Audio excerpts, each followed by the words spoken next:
কোনো দুর্ঘটনা ঘটলে সবার আগে প্রাথমিক প্রতিবিধান এবং উদ্ধার কাজে অংশগ্রহণ করে আমাদের রোভার স্কাউট বন্ধুরা।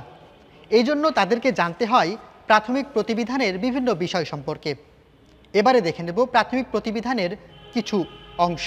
আমরা এখন প্রাথমিক প্রতিবিধান বা ফার্স্ট এইড সম্পর্কে জানব।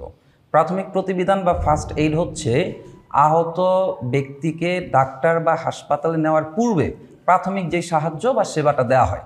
এর উদ্দেশ্য হচ্ছে রোগীকে দ্রুত সাহায্য করা, তার অবস্থা স্থিতিশীল করা এবং তার অবস্থা আরও ক্ষতিকর অবস্থায় যেন পরিণত না হয়, সেখান থেকে রক্ষা করা।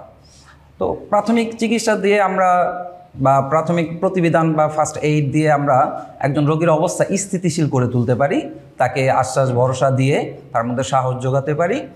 তো এই প্রাথমিক প্রতিবিধান বা ফার্স্ট এইডের মাধ্যমে আমরা রক্তক্ষরণ বা হাড় সরে যাওয়া এগুলো স্থির রাখতে পারি হাসপাতালে নেওয়ার অথবা ডাক্তার আসার পূর্ব পর্যন্ত।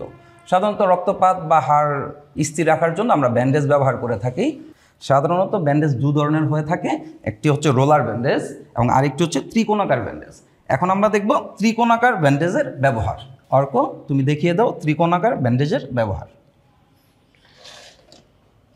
সবার আগে আমরা একটা ত্রিকোণাকার ব্যান্ডেজ নিব এবং এর যে শীর্ষ অংশটি রয়েছে শীর্ষ অংশটিকে আমরা এর ভূমি পর্যন্ত নিয়ে যাব এবং এভাবে আমরা দুইবার ভাঁজ দিয়ে তৈরি করব ন্যারো ব্যান্ডেজ।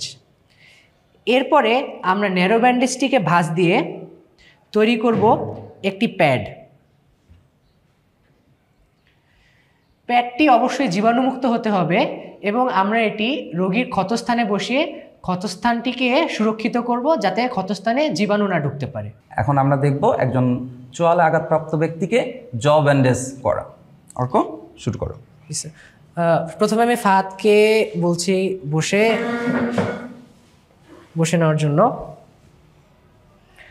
তো সবার আগে আমরা আমাদের তৈরিকৃত প্যাডটি নেব এবং প্যাডটি রোগীর চোয়ালে বসাবো। সাব্বির ভাই একটু। এরপরে আমরা আরেকটা ন্যারো ব্যান্ডেজ নিব, জ ব্যান্ডেজ দিব।